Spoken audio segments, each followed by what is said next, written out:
የዳንግላ ማረሚያ ቤት በ30 ሚሊዮን ብር ወጪ ያደረጋቸውን የመልሶ ጥገናና የማስፋፊያ ግንባታዎች ከፍተኛ የመንግስት አመራሮችና ከፍተኛ የሀገር መከላከያ ሰራዊት አመራሮች በተገኙበት አስመረቀ። በምርቃት ስነ ስርዓቱ ላይ ያዊ ዞን አስተዳዳሪ አቶ ቴዎድሮስ እንዳለው የሀገር መከላከያ ሰራዊት የምስራቅ እዝ ያቅምና የስነ ልቦና ግንባታ ኃላፊ እና ያዊ ዞን የጸጥታ ግብረ ኃይል ሰብሳቢ ብርጋዴር ጄኔራል ማርየም ትኩ የዳንግላ ከተማና የወረዳ አመራሮች እንዲሁም የዳንግላ ከተማ ነዋሪዎችም ተገኝተዋል።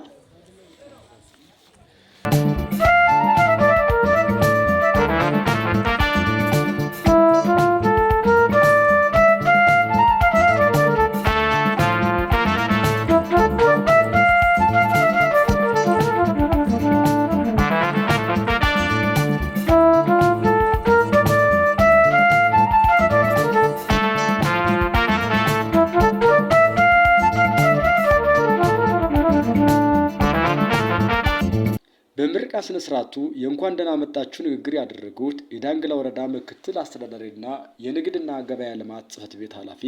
ወይዘሮ የክቴ ፈጠነ እንደገለጹት የዳንግላ ወረዳ ማረሚያ ቤት በደረሰው ግጭት የሰው ሕይወትን ጨምሮ ከፍተኛ ሀብትና ንብረት ወድሟል ብለዋል።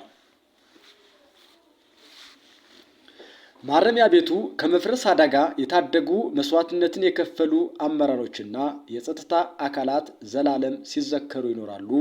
ያሉት ኃላፊዋ ማረሚያ ቤቱ ለመልሶ ጥገናና ግንባታዎች ያደረገው ቁርጠኝነት ለሌሎች ተቋማት ምሳሌ የሚሆን ተግባር ነው ብለዋል። ሃይማኖት አባቶች፣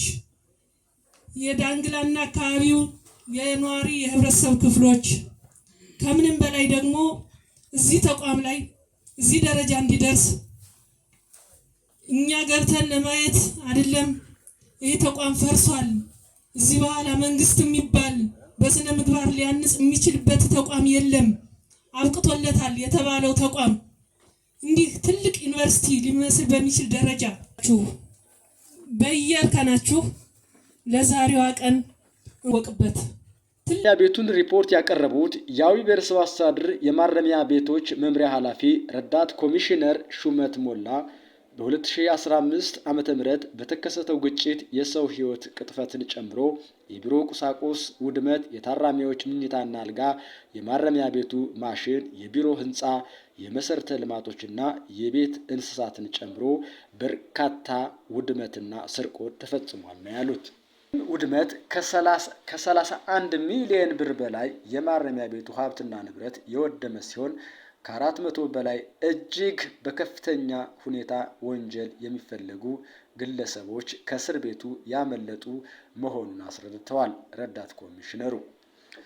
እንደ ረዳት ኮሚሽነሩ ገለጻ የአማራ ክልል ማረሚያ ቤቶች ኮሚሽን እንደገና በማደራጀት የሀገር መከላከያ ሰራዊት እና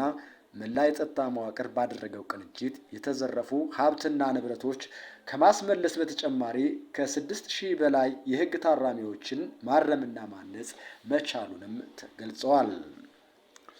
ማረሚያ ቤቱ ከጸጥታ ስራ ጎን ለጎን የመልሶ ጥገናና ግንባታ ባደረገው ጥረት 20 ክፍል የቢሮ ህንፃዎች፣ የክሊኒክ ቢሮዎች፣ የምግብ አዳራሽ፣ የታራሚዎች መዝናኛ ክበባት፣ ዘመናዊ የመጸዳጃ ቤቶች ጨምሮ የግቢውን የማስዋብ እና የልማት ስራዎችን ተከናውነዋል ነው ያሉት። አስቻይ ሁኔታዎች ባለመኖራቸው በወቅቱ መምሪያችን የተከሰተውን ውጫዊና ውስጣዊ ችግር በጥልቅ እንዲገመገም በአማራ ክልል ማረሚያ ቤቶች ኮሚሽን በተሰጠ ድጋፍና የአመራር አቅጣጫ መሰረት የተፈጠረውን ችግር በመገምገም የሰው ኃይሉን እንደገና በማሰባሰብ አመራርና ፈጻሚውን እንደገና በማጥራትና በማደራጀት ሪፎርም በማድረግ ለተደራጀው አመራርና ፈጻሚ ሁለት ዋና ዋና ተልእኮዎች መስጠት ተችሏል። እነዚህ ተልእኮዎችም አንደኛ ከአመራርና ሰራዊቱን በማደራጀት በተጠንቀቅ ላይ ወይም ስታንድ ባይ ሆነው በተቋሙ የሚቃጣን ማንኛውም ጥቃት በቁርጠኝነት እንዲከላከሉና ከሌሎች የጸጥታና የፖለቲካ አመራር ጋር ተቀናጅተው ለአካባቢው የህግ ማስከበር ተግባር ንቁ ተሳትፎ እንዲያደርጉ፣ ሁለተኛው ከማህበረሰቡና ከአካባቢው አመራርና የጸጥታ አካላት ጋር በመተባበር የተዘረፉ ንብረቶችን እንዲያስመልሱና ጥገና የሚያስፈልጋቸውን ፋሲሊቲዎች እንዲጠግኑና ለቀጣይ ለማረምና ማነጽ ስራ ምቹ ሁኔታ እንዲፈጠር ማድረግ ነበር። የተቋሙ አመራርና ፈጻሚዎች በተሰጣቸው ተልዕኮ መሰረት ራሳቸውን በማደራጀት ከጀግናው የመከላከያ ሰራዊት ከጸጥታና የፖለቲካ አመራሮች ጋር በመቀናጀት እና በመናበብ የተሰጣቸውን ተልዕኮ በከፍተኛ ወኔና ቁጭት በመፈጸም ሌሎች ተጨማሪ ተግባራትንም ጭምር በማከናወን የተሰጣቸውን ተልዕኮ በጀግንነት መወጣት ችለዋል። የአዊ ብሔረሰብ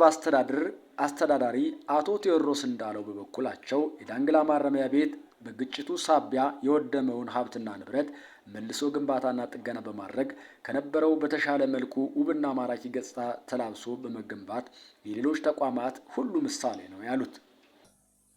ዳንግላ ማረሚያ ቤት ዛሬ በተለየ ሁኔታ ያየሁት ከፍ ብሎ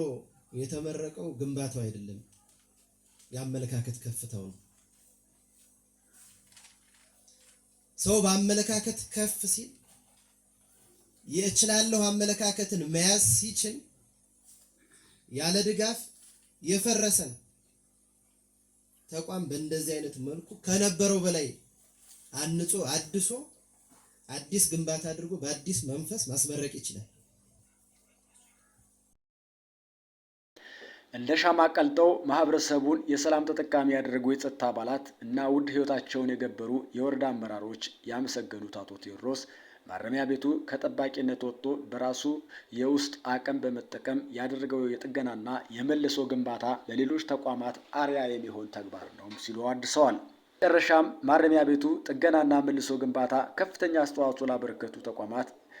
እና ግለሰቦች የእውቅናና የሽልማት የተበረከተላቸው ሲሆን የማረሚያ ቤቱ ኃላፊ ዋና ኢንስፔክተር ታከለ አስናቀ ማዕረግ እድገት ወደ ምክትል ኮማንደር ማዕረግ እድገት አግኝተዋል።